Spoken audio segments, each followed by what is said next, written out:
Hello dears, today I want to start the topic about ratio and proportion.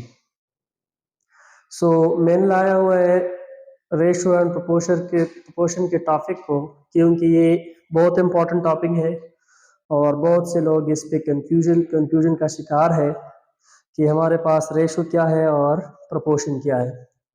तो ये बहुत simple है, लेकिन आप ध्यान करें यहाँ कि आपको सही तरीके से पता चल जाए कि रेशो क्या चीज़ है और प्रोपोर्शन हम किस तरह फाइंड करेंगे। So I have written here all the detail about the proportion and ratio. So now I am starting the ratio and proportion topic. So the first we have the ratio, that the ratio is you need for comparison always need to two things. Comparison के लिए हमारे पास क्या जरूरी होता है? हमारे पास to चीजें जरूरी होती है, लेकिन वो सेम काइंड के हो। फॉर एग्जांपल हाइट है तो हाइट का कंपैरिजन हम हाइट से ही करेंगे, हाइट के अलावा हम इसको वेट से नहीं करेंगे, ठीक है। जिसका यूनिट सेम हो उसका कंपैरिजन किया जाता है। फॉर एग्जांपल मेरे पास एक है बोतल और दूसरा भी हमारे पास बोतल है, तो उसका हम कंपैरिजन करेंगे कि इसमें कौन सा बड़ा है, और एक जो आपके साथ बड़ा हो उससे बड़ा कौन सा है। तो हमारे साथ कंपैरिजन इसको कहते हैं कि आपका यूनिट सेम हो तो उसमें कंपैरिजन किया जाता है, और that comparison is called in basic ratio. So comparison को हम फिर क्या कहते हैं? रेशो कहते हैं, राइट। मैंने यहाँ पर ये लिखा हुआ है कि ये हमारे साथ एक छोटा बोतल है, एक बड़ा बोतल है, तो इसका हम कंपैरिजन करेंगे। कंपैरिजन हमेशा एक चीज की नहीं होती, उसके लिए दो चीजें जरूरी होती है कि आपके पास दो या दो से ज्यादा चीजें हो, लेकिन सिर्फ एक का कंपैरिजन नहीं हो सकता। हमारे पास फॉर एग्जांपल हम आते हैं the comparison in real the ratio. हम रेशो का कंपैरिजन कैसे करेंगे? फॉर एग्जांपल वी हैव 5:10, सो 5 और 10 का रेशो हम निकालते हैं, तो इसको काटते हैं, 1 हो गया और इसका हो गया 2। 10 को अगर हम डिवाइड करें 5 पे, तो हमारे पास 1:2 रेशो आ गया। ये 1:2 हम इस तरह भी लिख सकते हैं कि 1/2। ये हमारे साथ कहां से निकल आए हैं? 10 से, 1 और 2 से, राइट। बट ये आपको याद रखना होगा कि कंपैरिजन जो है ये हमेशा सेम यूनिट का किया जाता है, और यही कंपैरिजन असल में होता है रेशो। उम्मीद है आपको समझ आ चुका होगा, क्योंकि इतना मुश्किल नहीं है रेशो का, बहुत इजी है। हम अब आते हैं प्रोपोर्शन पे कि हमारे पास प्रोपोर्शन क्या है, जो कि हमारे पास मैंने दिया हुआ है कि ये हमारे पास दो टॉपिक है, तो उसमें रेशो पहला था और अब हम प्रोपोर्शन की तरफ आए हैं। तो हमारे पास प्रोपोर्शन जो है इसका डेफिनेशन मैंने थोड़ा बहुत लिखा हुआ है यहाँ पर, क्योंकि प्रोपोर्शन भी बहुत इजी है। When two ratio compare with each other, that is proportion। हमारे पास टू रेशियोज है और वो हम एक दूसरे के साथ कंपेयर करेंगे, राइट। अगर सेम होए तो ये हमारे पास क्या आएगा? प्रोपोर्शन आएगा। हमने ऐसा दिया हुआ है कि 5:10 एंड 15:30। तो इसको भी अगर हम काट ले तो 1 आएगा और इसका काट ले 2 आएगा, तो इन दोनों से हमारे साथ सेम रेशो आ गया। ये हमारे पास सेम रेशो निकल आए हैं, 1:2 और 1:2। So these both ratio is a proportionate, right. हमारे पास एग्जांपल मैंने दिया हुआ है आपको आसानी की लिए आपकी, कि हमारे पास जो एग्जांपल मैंने गिवन किया हुआ है, ये हमारे पास 2:3 है एंड 6:9 है, राइट। सो यहाँ पर हमारे पास अगर 9 को हम काट लें तो 3 आएगा और 6 को काट ले तो 2 आएगा, तो 2:3 हमारे पास यहाँ पर भी आ गया, और यहाँ तो ऑलरेडी पहले से है ये, और मुख्तसर नहीं हो सकता, तो ये प्रॉपर्टी में प्रोपोर्शन में अब आ गया है। ठीक है,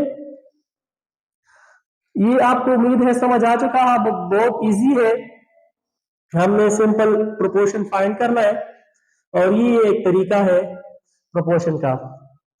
मैंने आपको अच्छी रहनुमाई के लिए मैंने एक एग्जांपल भी दिया है, बल्कि 2-3 एग्जांपल मैंने इस तरह दी हुई है कि आपको सही तरीके से समझ आ जाए। राइट, हमारे पास फर्स्ट हमारे पास एक एग्जांपल है, जो कि ये है कि if AB is equal to 6:7 and B is equal to 8:9, then find ABC। ये हमारे पास एग्जांपल है। मैंने पहले एक तरीके से किया हुआ है, जो कि थोड़ा डिफिकल्ट लगता है, लेकिन इसका बरक्स मैंने एक दूसरा तरीका भी आपको लिखा हुआ है आपके लिए कि आसानी से आपको समझ आ जाए। तो ये आपको टेंशन लेने की जरूरत नहीं है, क्योंकि एक तरीका अगर ये ना आता हो तो ये दूसरा बहुत आसान है। तो पहले तो हमारे पास ABC हम लिख लेते हैं कि ये फाइंड करना है। अब हमारे पास AB के रेशो है 6:7 एंड BC का हमारे साथ रेशो है BC का हमारे साथ क्या रेशो है 8:9। राइट, सो यहाँ पर हम B के नीचे हम 8 लिख लेंगे और रेशो 9, C का जो रेशो है ये 9 है। तो हम इसका फिर मल्टीप्लिकेशन करेंगे, तो किस तरह करेंगे, हम 6 को 8 के साथ मल्टीप्लाई करेंगे तो 6 8 जा 48 आ गया। 7 को 8 के साथ यहाँ पर मल्टीप्लाई करेंगे तो ये 6 8 जा 56 आ गया, एंड 7 को फिर 9 के साथ मल्टीप्लाई करेंगे तो 6 9 जा 63 आ गया। तो ये हमारे पास आ गया रेशो। राइट, एंड नाउ मैंने दूसरे मेथड से भी इसको सॉल्व किया हुआ है आपकी आसानी के लिए, कि आपको जो मेथड आसान हो तो आप उस मेथड से आप रेशो निकालें। राइट, हमारे पास ABC जो कि रिक्वायर्ड है फाइंड करना, तो ये एक 6 था, 6:7 था, और एक था 8:9। तो हमारे पास आप इस तरह करेंगे कि ये जो 8 है ये मैंने इसी तरीके से लिखा हुआ है कि यहाँ पर हमारे पास 8 है और यहाँ पर कुछ नहीं है। राइट, तो यहाँ पर यह इसका पड़ोसी हम लिख लेंगे इस तरह 8। ये हिंसा जो मतलब जो भी यहाँ पर हिंसा हो यहाँ पर ये भी लिख लेंगे 6 के नीचे, और ये जो 7 जहां पर 7 है B के नीचे और C के नीचे कुछ नहीं है, तो C के नीचे हम लिखेंगे 7 का पड़ोसन, मतलब 7 लिख लेंगे। फिर इसको सीधा सीधा मल्टीप्लाई करेंगे इस तरह।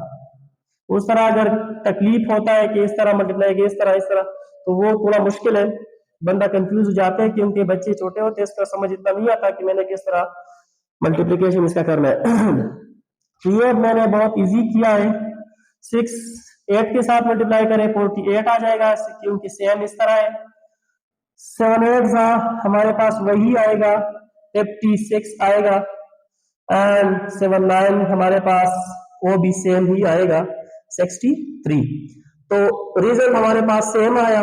ये भी एक मेथड है जो इसके इस तरह करना चाहते हैं वो इस तरह करे जिसको इजी लगे, और ये जो करना चाहते हैं तो ये भी बहुत इजी मेथड है। तो ये तो हमारे साथ 2 मेथड थे रेशो फाइंड करने की। Now I am coming to the next one. एक एग्जांपल मेरे पास और भी है, ये भी 2 तरह से मैंने सॉल्व किया हुआ है, और एक थोड़ा मुश्किल है, दूसरा मेथड थोड़ा इजी है। तो आपको जिस मेथड पे भी आसान सॉल्व करना आता हो, समझ आता हो, तो वो तरीका आप अपनाएं एग्जाम्स के लिए। हमारे पास क्वेश्चन है कि what will be the fraction whose ratio with 1 over 27 is equal to the ratio of 3 over 11 and 5 over 9। हमारे पास ये एक क्वेश्चन है, हमने अपनी ऐसी रेशो फाइंड करना है कि वो रेशो ओवर 1 ओवर 27 हमारे पास इक्वल हो जाए 3 ओवर 11 रेशो 5 ओवर 9 के। ये एक क्वेश्चन का ये रिक्वायरमेंट है, हमने इस तरह एक रेशो फाइंड करने की ये इक्वलिटी बन जाए। यहां पर मैंने फर्ज किया x को, जो कि हमारे पास अननोन रेशो है, इसको फाइंड करेंगे।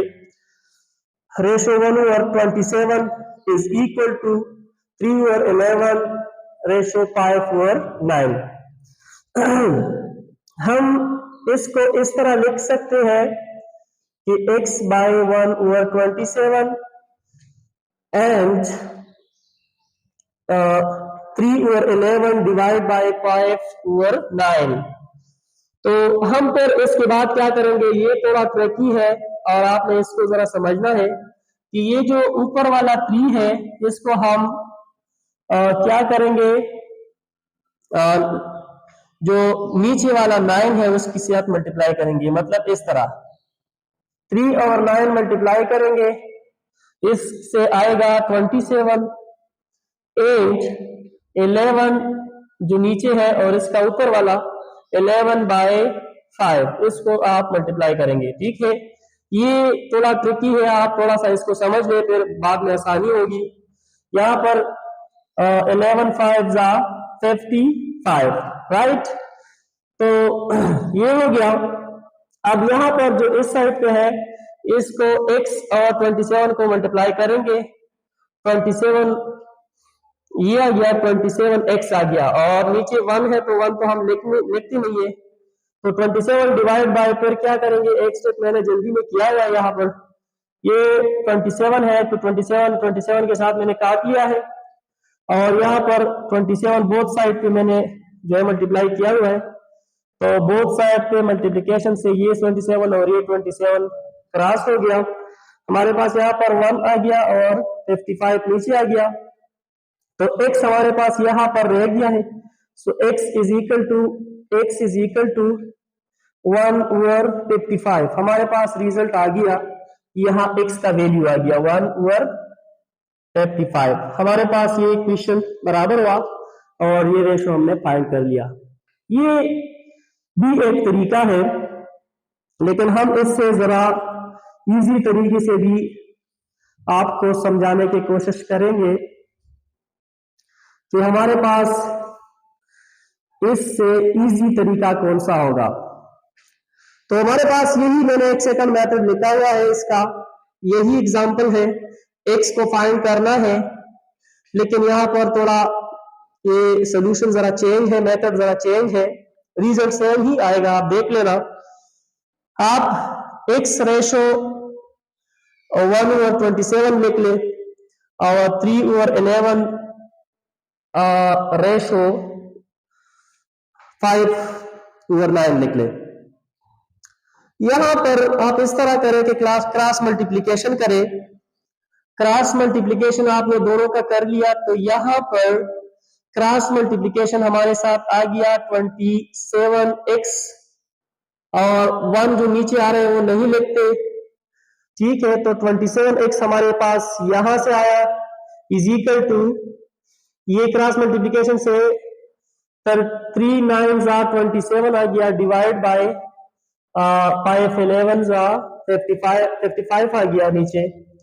यहाँ पर हम 27 को 27 की डिवाइड करेंगे, मल्टीप्लाई करेंगे, 27 को 27 पे डिवाइड करेंगे, सॉरी, तो ये क्रॉस हो जाएगा दोनों, और यहाँ पर डिवीजन से आपको क्या आएगा, ये नीचे 27 हमने लिख लिया। अब 27 को 27 के साथ आपने काट लिया, राइट, यहाँ पर 55 रह गया और ऊपर 1 रह गया, तो हमारे पास यहाँ पर x रह गया है, ये कट गए हैं, तो x हमारे पास किसके बराबर हुए, 1 ओवर 55 के बराबर हो गए। तो यहाँ पर हमने x फाइंड कर लिया। ये एक दूसरा तरीका था और सेम रिजल्ट हमारे साथ आ गया, x की वैल्यू फाइंड हो गई, राइट। नाउ हमने कहीं जाना नहीं है, क्योंकि एक और एग्जांपल मैंने आपके लिए लिखा हुआ है। ये बहुत आसान है और ये आपको समझना है कि ये किस तरह ही होगा। इसकी भी मैंने दो मेथड्स लिख लिए हैं, आपने बोर नहीं होना, आपने पूरा वॉच करना होगा और अच्छा लगे वीडियो तो सब्सक्राइब भी करना, क्योंकि ये बहुत ट्रिकी क्वेश्चंस है और इसका मैंने दो मेथड आपके लिए लिखे हैं कि आपको बहुत आसानी हो, राइट। सो हमारे पास एग्जांपल है, the sum of two number is 40 and their difference is 4, what is the ratio of number, right। बहुत सिंपल क्वेश्चन है, इनका दो मेथड्स मैं आपको लिखूंगा, आप समझ पाएंगे इंशाल्लाह बहुत इजी तरीके से। हमारे पास x प्लस वाई है, ये मैंने सपोज किया कि x प्लस वाई हमारे पास दो नंबर है, इसका सम हमारे पास 40 है, एंड x माइनस वाई हमने लिख लिया है कि इसका जो डिफरेंस है वो है 4। यहां पर जस्ट हम सिंपल साइन को चेंज कर लेंगे कि हमारे पास साइन चेंज करने से ये x और x ये प्लस में कट जाएगा, ये माइनस है तो प्लस हो जाएगा, तो ये 2y रह जाएगा हमारे साथ, ये 2y प्लस हो जाएगी। यहाँ पर मैंने प्लस की साइन चेंज किया, माइनस कर ली है, तो यहाँ पर हमारे पास 36 आ गया, ओके। फिर मैंने जल्दी में एक स्टेप को छोड़ दिया है, लेकिन ये आपको समझ आ जाएगा इंशाल्लाह, मैं आपको एक्सप्लेन करता रहूंगा ये सारा कुछ। तो 2y है, तो 2 हमारे पास इसको खत्म करना है ताकि y हमारे पास उसका रिजल्ट आ जाए। हमने y और x दोनों को फाइंड करना है, इसीलिए हम 2 उस पर डिवाइड करेंगे, 2 खत्म हो जाएगा, क्रॉस हो जाएगा, और बोथ साइड पे क्योंकि हमने अप्लाई करना होता है, तो 36 डिवाइड बाय 2 हम कर लेंगे तो इससे 18 आ जाएगा, राइट। हमारे पास y का क्या आ गया, y का हमारे पास आ गया 18। तो y तो फाइंड हुआ, यहाँ पर हम y का जो वैल्यू है ये हमने फिर एक इक्वेशन में पुट करना है, जो भी आपका दिल चाहे वो उसमें आप पुट कर सकते हैं। तो इक्वेशन में मैंने पुट कर लिया x plus Y is equal to 40 में, इसमें मैं पुट कर लेता हूँ, राइट। इसमें y का की जगह मैंने 18 फुट किया और 18 को फिर उस तरफ कर लिया, तो ये उससे 40 से माइनस हो जाएगा, क्योंकि हमने x को फाइंड करना है। y तो ऑलरेडी हम फाइंड कर चुके हैं, तो हमने x को फाइंड करना है। तो x हमारे पास ये जो 40 से ये 18 माइनस हो जाए तो हमारे पास 22 इसका वैल्यू आ जाएगा। यहां पर बात खत्म नहीं हुई, क्योंकि क्वेश्चन में हमको गिवन है कि आपने रेशो फाइंड करना है इस नंबर्स का। तो यहां पर हम 22 है हमारे पास, एक हमारे पास क्या है 18 है, तो इन 22 और 18 का हम रेशो फाइंड कर लेंगे। तो यहाँ बोथ को 2 पे डिवाइड कर लेंगे तो क्या आ जाएगा, इससे 11 आ जाएगा और 18 से 9 आ जाएगा। तो हमारे पास रिजल्ट आ गया, रेशो आ गया 11:9। यहां पर आप मेरे ख्याल से ये एक ट्रेडिशनल तरीका है, ये तो यही एक मेथड है जो आ रहा है, लेकिन मैं एक ट्रिकी मेथड आपको बता रहा हूं, क्योंकि बाज औकात ये ट्रिक्स भी इंसान का बड़ा काम आ जाता है, तो इसीलिए मैंने एक इसको सॉल्व किया है ट्रिक के थ्रू, और उससे आपको सेम रिजल्ट आएगा और बहुत इजी तरीके से आपको इसका रिजल्ट फाइंड आउट हो जाएगा। क्योंकि वो एक आसान ट्रिक है, लेकिन आपको यह ट्रिक समझना होगा, क्योंकि आपने एग्जाम्स में इन ट्रेडिशनल तरीके को अपनाना होगा, बट अगर आप ट्रिक फाइंड आउट करना चाहते हैं इस क्वेश्चन के, तो ये मैंने ट्रिक आपको लिखा हुआ है। हाँ, हमारे पास सम है 40 एंड डिफरेंस है 4, ये तो हमें गिवन है, तो आप ये सिंपल कर लेंगे कि 40 प्लस क्या कर लेंगे, 4 कर लेंगे, ये 40 प्लस 4 करेंगे एक तरफ, और इक्वल्स टू क्या कर लेंगे, 40 माइनस 4 कर लेंगे। तो 40 के साथ एक दफा हमने 4 को प्लस कर दिया, 44 आ गया, और एक दफा हमने 40 से 4 माइनस कर लिया तो 36 हमारे पास आ गया। अब इस 44 और 36 के आप रेशो पॉइंट कर ले तो 4 पे डिवाइड कर लेंगे रेशो, तो इस तरह आ जाएगा कि 11 4 जा 44, तो ये 11 आ गया और 9 4 जा 36, तो हमारे पास 11 रेशियो 9, हमारे पास दोनों का रिजल्ट सेम आ गया। लेकिन ये एक टेक्स्ट की हमने बहुत इजीली फाइंड कर लिया, बहुत इजी तरीका है ये, और ये हम एक ट्रेडिशनल तरीके से हमने इनको सॉल्व कर लिया। तो गाइस, अगर आपको वीडियो अच्छी लगी हो तो आप सब्सक्राइब भी करते जाए ताकि इससे भी फायदेमंद वीडियो आपको मिलते रहे, क्योंकि मैं स्टार्टिंग है, मैं काम करूंगा इस पे और ये सारा कुछ आपको डिटेल से समझाऊंगा। इंशाल्लाह आपको किसी भी मुश्किल का आपको सामना नहीं करना पड़ेगा, क्योंकि अब इंशाल्लाह मैं एक एक टॉपिक को आपके साथ क्लियर कर लूंगा। तो आप काइंडली आपको इसके सब्सक्राइब भी कर ले चैनल को, क्योंकि आपको वक्त पर पूरा टॉपिक आपको मिलता रहे और आपको नोटिफिकेशन इसका मिलते रहे, क्योंकि ये जब मिस हो जाता है तो इंसान को यही सोच होता है कि ये मतलब कैसे हमसे मिस हुआ, और ये बहुत इंपॉर्टेंट टॉपिक था। तो मैंने आज रेशो एंड प्रोपोर्शन को एक्सप्लेन किया, इसको आई होप आपको पूरा समझ आ चुका होगा। इंशाल्लाह see you in next lecture which will be about another topic, and thank you for watching with me. Thank you so much for being here with me. Goodbye.